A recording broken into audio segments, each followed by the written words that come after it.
Tihar jail থেকে মুক্ত হলেন অনুব্রত মণ্ডল। আজ ৯টা ১২ নাগাদ তিহার জেল থেকে বের হলেন অনুব্রত মণ্ডল।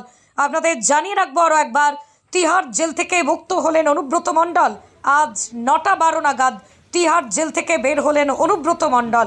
এরপরই সোজা দিল্লি থেকে ফ্লাইট ধরে তিনি আসতে চলেছেন কলকাতায় এবং কলকাতা থেকে তার নিজের বাড়ি বোলপুরে। বোলপুরে সকাল প্রায় ৬টা থেকে ৬:৩০ নাগাদ এসে পৌঁছবেন অনুব্রত মণ্ডল। অপেক্ষায় বোলপুরের বাসিন্দারা। তিহার জেল থেকে মুক্ত হলেন অনুব্রত মণ্ডল। আজ ৯টা ১২ নাগাদ তিহার জেল থেকে বের হলেন অনুব্রত মণ্ডল।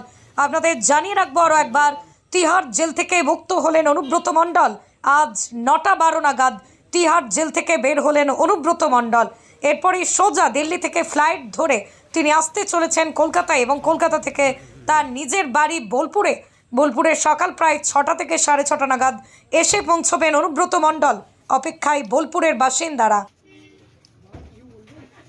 নতুন বছর ভালো চলুক, ভালো যাক, মানুষের উপকার।